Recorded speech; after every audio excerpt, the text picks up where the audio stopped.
everybody. Wanted to wait for the president, of course, and the cabinet meeting. Not that there's anything to say. Thank you for being here. I appreciate it. I think it's still a lovely day out, but someone should tell April to not think that she's February. Somebody's got to check in with her and see what's going on. Thank you all very much for being here. I appreciate it. And let's start with a couple of announcements here, as usual. Of course, I'm Tammy Bruce, your spokesperson for the State Department. To begin, we are pleased to share that American Ksenia Karelina is on her way back to the United States. Ksenia was detained in Russia for more than a year and will soon be reunited with her loved ones. We have not forgotten about all of those who Russia continues to unjustly detain, including American Stephen Hubbard. President Trump's team, at his request, engaged with Russia on Ksenia's case.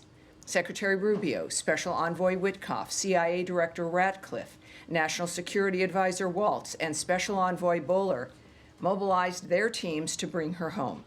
We thank the government of the UAE for their support at enabling the exchange.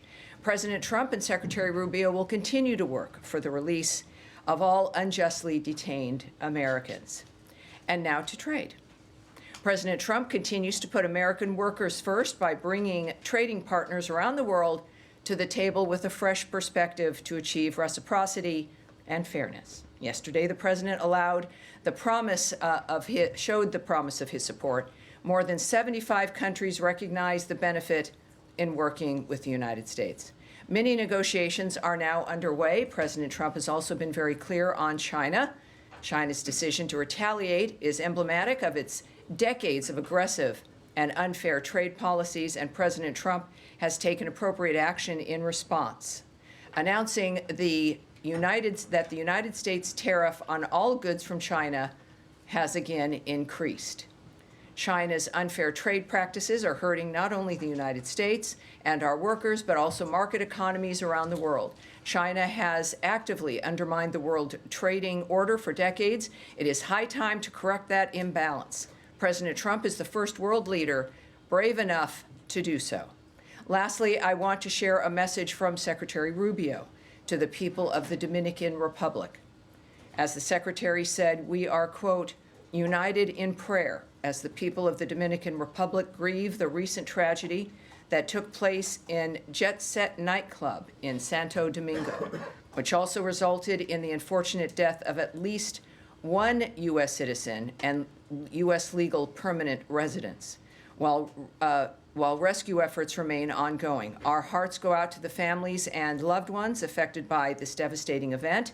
The U.S. stands ready to support our Dominican allies amid this obviously horrible and difficult time.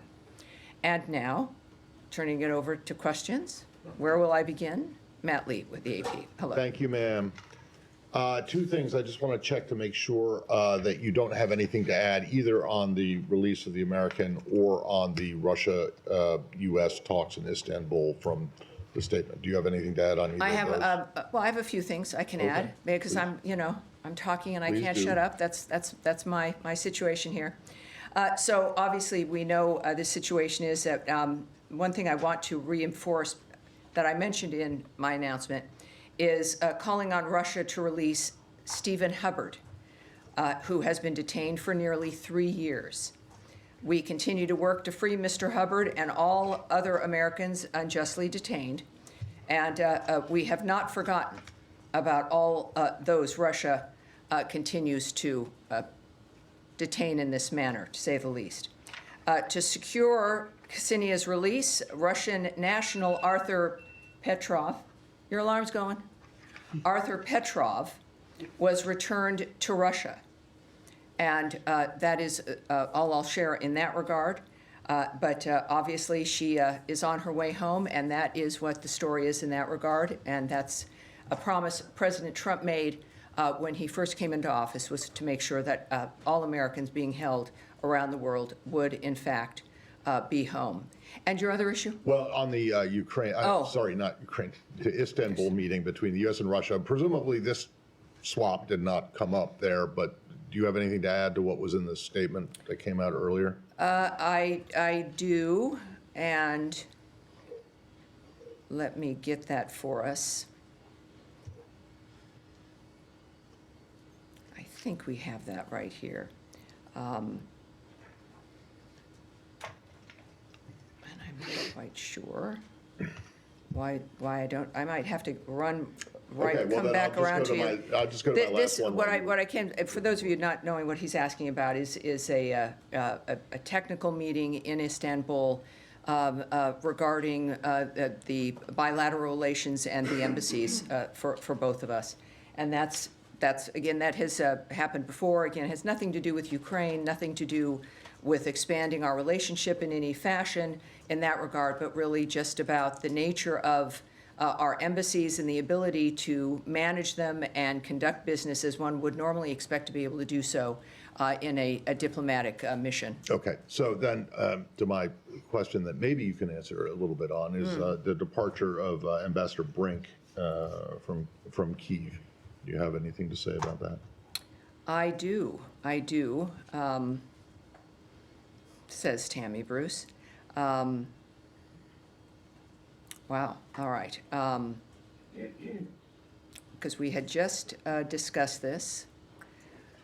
Right, well, we also Well, had discussed something yeah, a little bit earlier. yes, what- The well, blanket here's- statement that we, the State Department, do not discuss personnel matters. Well, that is something we've discussed at great length. And in this particular case, Ambassador Brink's been ambassador at the embassy in Ukraine for 3 years, during a time of war for those 3 years, an extraordinary performance there, and we wish her well.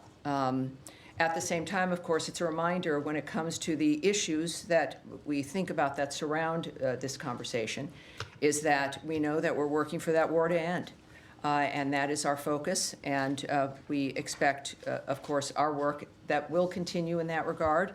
But that's the nature of what we're focusing on here, and we wish her well, and that's really all we would say in that regard. Yes, Andrea. Can I follow up a bit? There are several Americans in Russia that were at least identified by Mickey Bergman and other groups who are active in this regard with trying to get Americans out, who are not designated yet as wrongfully detained. And I'm wondering if you could check or take the question as to whether there's any progress on elevating them to the level of wrongfully detained, which could accelerate them getting released. I think that was done by the administration with Mark Fogel, who for Right, quite I some do know, time had yes. not been. Again, the question about Americans who don't have a designation of being wrongfully detained is that if an American is being held, we are regularly looking at those cases. We're constantly addressing the nature of how they're held, why they're held, and if that designation might change. So it's not something we look away from. It's a regular effort. And so in the regard of anyone who's not been designated in that fashion, it is something, as you've noted, like with Mr. Fogel, that can change if circumstances merit it. And can you give us any details? There's some confusion. According to her lawyer, she was supposedly, Ksenia was arriving at 4 p.m. There are other reports that it is as late as 9 p.m. Can you give us any clarification about, and when if she'll be going to the White House, or do you know anything more? And I have one more question to ask. Will yeah. she be going to Brooke Army Medical? Well, clearly, there's still issues of privacy here. I'm not really going to talk about the choices she's made, where specifically she is going, or what the plans are for her involved in that, which are decisions that are going to be made in that environment and with her, which would not be appropriate to discuss. And certainly I can't discuss the nature of the negotiations that occurred, which clearly did, but maybe that's for another day, but here I can't do that. Okay, and speaking of negotiations, can you give us an update on what is expected on Saturday with the Iran talks? Because Foreign Minister Arachi's column in the Washington Post yesterday made it very clear that there would be no talks if the U.S. was insisting that they are direct. And of course, the position, as repeated today in the cabinet meeting was that they will be direct talks. So do you still expect these talks to take place on Saturday? And will they begin indirect talks and then move to direct, or is there some resolution of that? Well, I'm not on the team that makes that decision or has those conversations, right? And we're not going to litigate that here. As I said on Tuesday, and repeatedly say really about everything, if the president says something, that's my North Star. And they're the ones in the midst of the discussions regarding the arrangement of this meeting, and we'll leave it to them. So I'm not going to speculate on that or what will happen. There are clearly some very good and very important diplomats involved in this, including, of course, Special Envoy Witkoff. And we'll leave it there. We'll find out. At this point, yes, that is still underway. It's happening, and we look forward to it as a good first step to find out if the Iranians are serious. All right, yes, in the back there, yeah. Thank you. I mean, a couple of questions. Just to be super clear, did you Well, just... a little bit, Nadia, please. Yeah, just to be super clear, did you just confirm the resignation of Ambassador Brink? I'm sorry? Ambassador Brink's resignation, did you just confirm that? Because you wish her well. Well, she's returning home, yes. So that's official. Thanks so much. For those of us who have been following, this from the very beginning, we couldn't help but notice that Ambassador Brink has been limited with naming Russia, recently, particularly during the past couple of weeks, when it comes to talking about Russian attacks on Ukraine. Was there any instruction, any pressure on her for not naming Russia from this building? Well, I'm not aware of anything like that. Certainly, I wouldn't speak to anything regarding that, regarding personnel, regarding a diplomat, and the internal dynamics that might occur. So no, that's not something I'm going to speculate about or guess at or speak to. Thank you. My follow-up on Ukraine as well. Tomorrow marks 30 days, 1 month since Ukraine, did basically sign in your ceasefire deal, and Russia refused, has been delaying since then. And as we speak, they keep attacking Kyiv right now. May I get your perspective on that, please? Well, the perspective, I think everyone understands the perspective, is that President Trump is involved in this. We've got the best diplomats in the world, with certainly being led by Secretary Rubio. All of our leadership, particularly President Trump and Secretary Rubio in public, have made it clear what's at stake when it comes to the nature of this situation ending. It is a dynamic that will not be solved militarily. It is a meat grinder. There is nothing else can be discussed for the outcome until the shooting and the killing stops. Secretary Rubio made clear at NATO in his press conference that we would in fact know in a matter of weeks if Russia was serious. And so we'll take him at his word, certainly, as we do. And I think Russia certainly needs to take that seriously, and we'll play that out. But this is not going to go on for 6 months or a year or anything else. And the president has also made it clear we want diplomacy. But the fact is that we're watching and judging as this process continues. Yes, sir. Thanks, Tammy. I wanted to have a comment. The French president yesterday said that France would recognize a Palestinian state within months, and he suggested that he could do it alongside Saudi Arabia at a UN conference in New York in June. The U.S. has long opposed any unilateral recognition. Is that still your position? Do you have a comment on his... Well, I can tell you that we are aware of course, the reports that you refer to regarding the French government's remarks, and we refer you to them for further comment. What I can also, though, say is that the United States stands firmly with the state of Israel in its pursuit to bring all the hostages back home and the defeat of Hamas. The groundbreaking Abraham Accords and the devastating October 7th attacks have forever changed the Middle East. As a Special Envoy Witkoff has said, we need to explore new policy prescriptions that ultimately end up in a better life for the Gazans and the Palestinians. Look at the discourse that's now happening today, he said. We're actually engaging in a productive conversation around what is best for Gaza and how we can make people's lives better.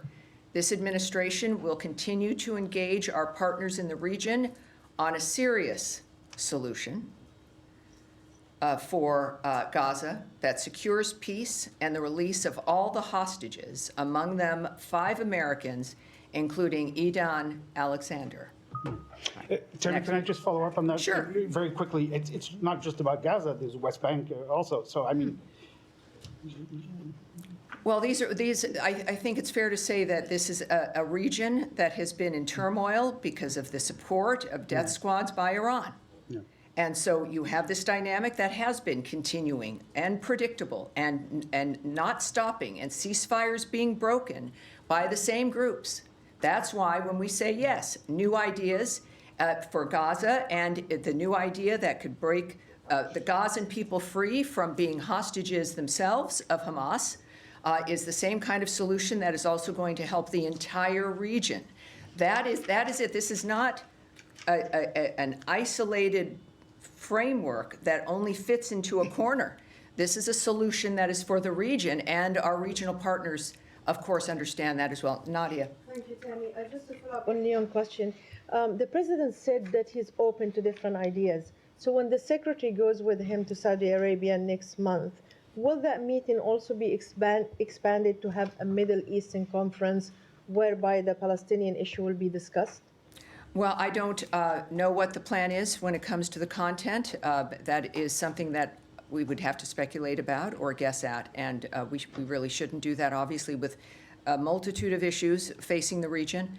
So it's the details I can't imagine about. It's not something I'm going to do, but I think that kind of a visit, of course, is at the hallmark of President Trump's vision when it comes to his own presidency, but also how to change the course of the Middle East and to make it better for everyone there. So I know that he's looking forward to having conversations that surround that aspect. And Iran, Yes, sir. just quickly, just follow up. One more. Go ahead. Just on the technicality. So is this meeting on Saturday is going to be one-off, or it depends on what has been achieved on Saturday? And will be a direct talk, i.e. in the room, it will be two delegations, the Iranians and Americans, and the Omanis in the middle, or the exchange of conversation will be across the table? Well, what happens on Saturday would, I suppose, determine whether there's more. Right now, this is a meeting that is arranged. It is not part of some larger scheme or framework. It is a meeting to determine whether or not the Iranians are serious.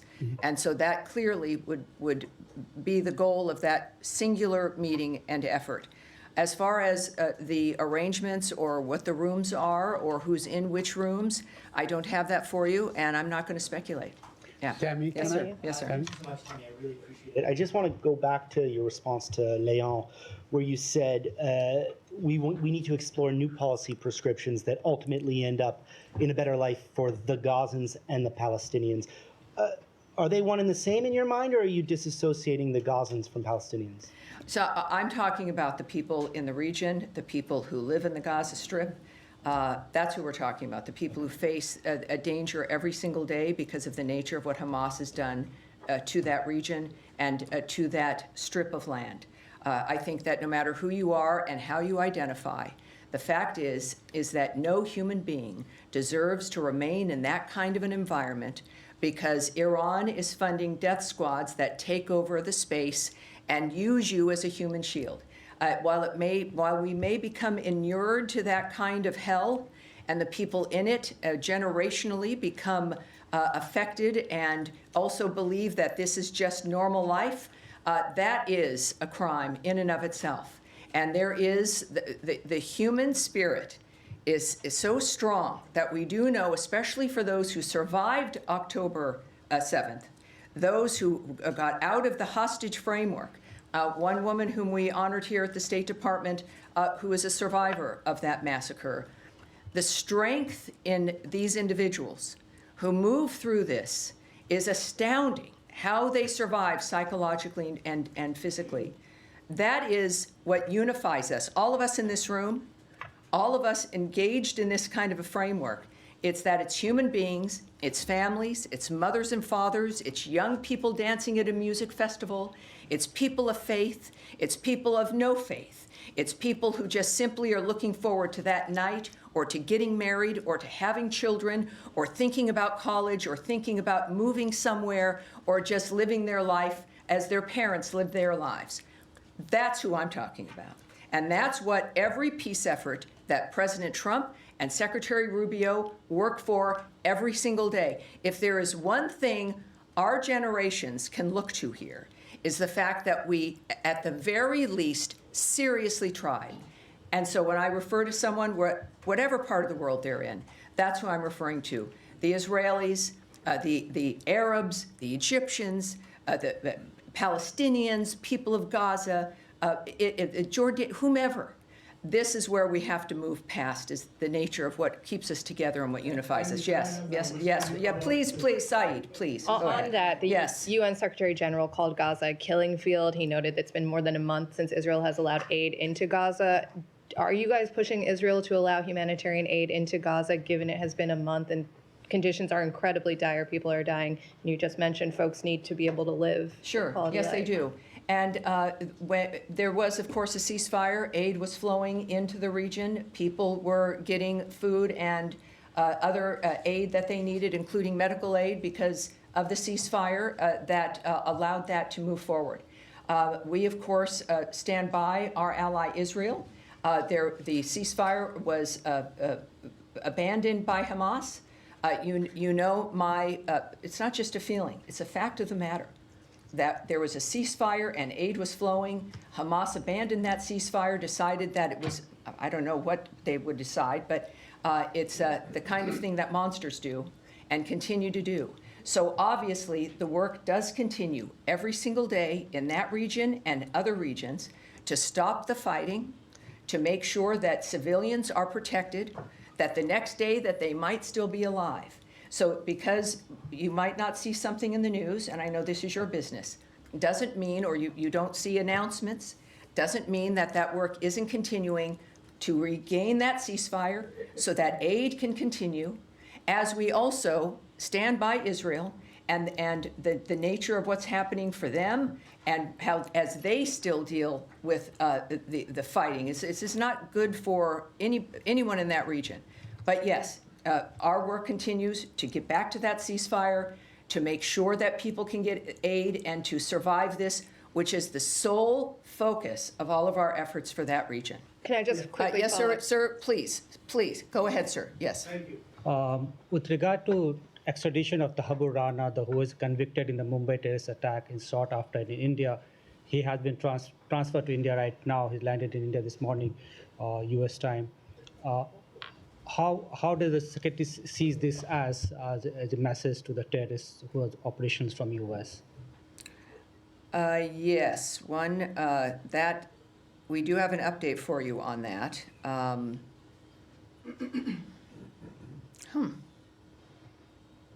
This might be, I want to be able to do this, and Tommy, could you come up here and give me a hand, because something changed up here. And this was something very specific, because we're, because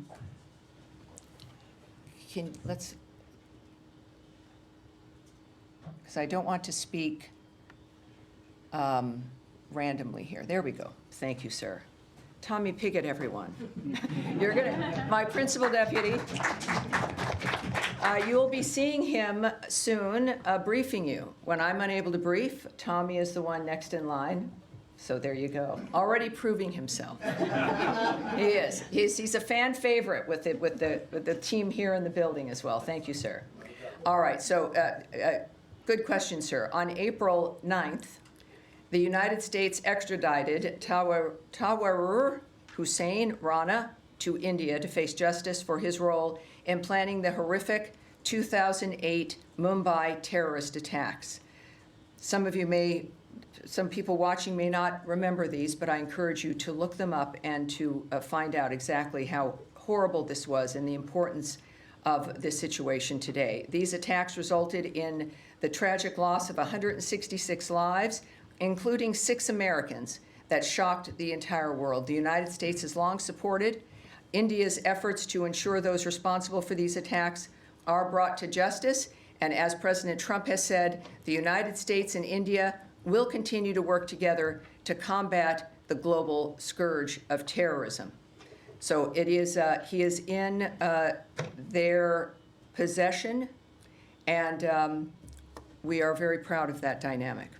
Thank you. Yes, All right, yes, sir, in the glasses here. One more on Iran. The senior advisor to the Iranian leader, Ali Shamkhani, today said that if military threats continue against Iran, Iran will kick out IAEA inspectors and hide its enriched material.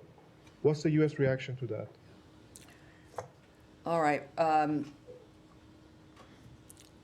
First of all, these actions, the threat of that kind of action, of course, is inconsistent with Iran's claims of a peaceful nuclear program, right?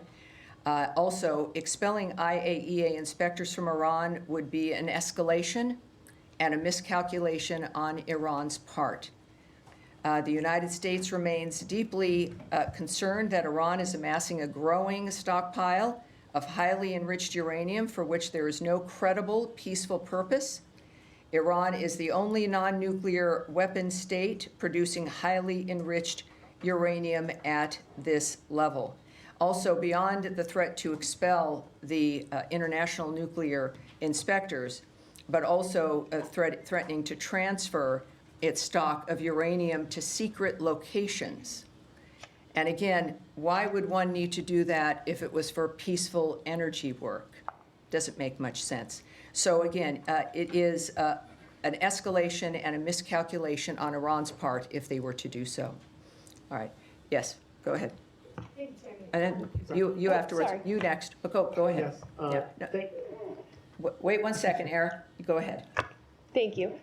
So I have a quick question about a Wall Street Journal report. They're saying that Chinese officials acknowledged in a secret meeting last December that they were behind a widespread series of cyber attacks on American infrastructure, and they linked the attacks to escalation over Taiwan. Just wanted to ask you if Chinese officials have made any kind of similar statements to this administration, or if this administration was briefed on that apparent admission during the transition. That is a good question, and we're going to have to take that away and get that back to you. When I do that, by the way, for people watching, we really actually do get back to the reporters with the answer to their questions. So that's a genuine framework we ask. All right, Eric, go ahead. Yeah, thank you, Tammy.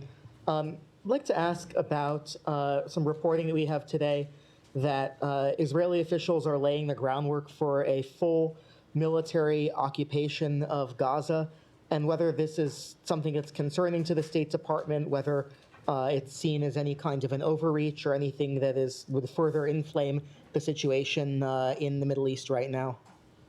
Well, it's clear that President Trump has explained his goals here when it comes to the nature of a diplomatic solution and to ending the fighting. But of course, on any other issue, I'm not going to discuss what another country might be contemplating or its separate diplomatic conversations or considerations it may have. So you want me to speculate or hypothesize? I'm not going to do that. All right. Yes, ma'am. Thank you, Tammy. I just want to switch to Afghanistan. Are you aware of the case of a British couple, Peter and Barbie Reynolds, who are still detained by the Taliban? They were taken at the same time as the American Faye Hall, who is a friend of that couple, who, as you know, was released a couple of weeks ago. They are British, but they have American children, grandchildren, and great-grandchildren who have given an appeal via video, which they've posted online, which we at CBS, we've reported about, appealing to Trump for help in being able to release their parents. I was wondering if you are aware of whether there was any effort to coordinate between the US and the British governments to get all of them out at once, and if there has been any outreach to offer to help with with the US helping to get their release from Taliban custody since. Well, we're aware of the reports, of course. We're aware that they're held. They're British citizens. I would suggest, I don't know if you've checked with the British government. I think they would have the most specific actions if they're being taken for their citizens.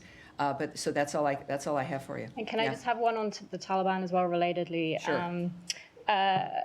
There were reports a few days after that visit by former envoy for Afghanistan, Zalmay Khalilzad, and the special government employee Adam Bola, when they visited Kabul in March. A few days after that, and American George Glasman was released. A few days after that, the bounties on senior Taliban officials' heads were lifted. Did the US government lift bounties on Taliban officials in order to get Americans out? Is that something you're aware of, and do you have any comment? I know that this, I think you'd asked this once before. What I can tell you is that those frameworks are always being looked at and dealt with. I can't speak to any kind of exchange in that regard. We do know The that. Secretary did tweet about it as well. He did tweet about George Glesman and had mentioned that the Taliban, that they shouldn't be doing this. And so I was just wondering if the two were Well, connected. they're still, these are individuals who are designated terrorists. The groups remain designated terrorist groups. None of that has changed, and that's what I can tell you. That's, I think, the story here is that none of that has changed. Yes, sir. Thank you, Tammy, appreciate it. Relative to the Iran talks, meeting, friendly chat, whatever. It's a gonna be meeting. on- It's just a it's meeting. on Yes. I don't Saturday. know if it'll be friendly. It'll be a meeting, an important one. I want to go back to an older story that's kind of petered out a little bit. A former special envoy for Iran, Rob Malley, was suspended and had his security clearance revoked as a result of some alleged violations of security processes. Republicans were screaming about getting documents from the State Department in an update, and then January rolled around and Republicans kind of went silent on the issue. I'm trying to find out if the State Department can provide any update or commit to providing any update on that scenario. Well, I can get you an update once we take it back and look for that update. Thank you. I appreciate it. I'll get that to you for sure. Yes, ma'am. Thank you, Tammy. I have two questions on North Korea. First question, North Korean Kim Jong-un recently said that the U.S. and South Korea and Japan's efforts to denuclearize North Korea are nonsense. Does the U.S. believe that North Korea must completely denuclearize? Second question, President Trump has mentioned that North Korea is a nuclear state. Will the State Department formally recognize North Korea as a nuclear state? Thank you. Well, I would say for questions about what President Trump might do, you must check with the White House. We do know, of course, that the administration has made it clear that North Korea has to be a denuclearized state. So that's the only thing that's acceptable in that regard. Yes, please. Just a couple of questions coming back to the Russia prisoner swap. I'm wondering, this swap that happened today, how do you see that as connected to the talks? Is this a positive sign for Russia's willingness to make concessions when it comes to Ukraine? I think that the president's been very clear that there's one thing on the table with Russia, which is the ceasefire. Yeah. That there's no other dynamic that's going to be addressed or facilitated until that is dealt with. The president did make a few comments at his cabinet meeting regarding the situation and how it was brought to his attention, and the fact that he pledged, again, this is not a lark on his behalf. This was a pledge that he's made throughout the campaign and has been a hallmark of his administration, and he's acted on that. In this particular case, it happens to be this young woman who comes back. I think that, as especially also with Stephen Hubbard still being detained there, it's clear that this is an ongoing framework. Regardless, we're not going to choose or not choose a country based on a circumstance. The president's going to act on Americans who need to be freed. And on the Russian who was released in the swap, Arthur Petrov, yeah. So he was detained and extradited from Cyprus, I believe, related to rules that the previous administration had imposed on Russia, which were about making sure that the Russians didn't get access to U.S. microelectronics for their military programs, right? So the fact that you've released this guy who was detained for breaching that, well, he was returned to Russia. He wasn't released into the wild. He was returned to Russia. Does that signal some softening of the U.S. Well, restrictions the on Biden Russian administration hadn't talked to Russia at all. I mean, President Trump is the first to engage with Russia for years. So when we think about the nature of either administration, but this is about leadership, it transcends partisanship. It's about how do you conduct your business to get things done? Do you just simply not talk to people and turn a blind eye and do nothing? Or do you engage when it comes to stopping the carnage, stopping wars, getting people released from being unjustly held, or just even getting Americans back home? You've got to engage with people to do this. And Secretary Rubio's made it very clear, is that when they've asked if he trusted Putin as an example, he talked about that it's, in this dynamic, you have to deal with what people do and what they don't do. That trust really isn't the issue. It's about expectations, what people are supposed to do, and whether they do them or not. And you can then talk. You must be able to talk with everyone if you want to get results. And I think that that's what we have in this administration. And we see it every day, including today and with her release. And we'll see it on Saturday. We'll see it constantly from both Secretary Rubio and President Trump as we work to make the world a better place. And that is it for today. Thank you, everyone. Next Tuesday, I will see you then. Someday you will be entertained by Tommy Pigott. Yes, he's very good. So I feel very safe that you'll be in his hands.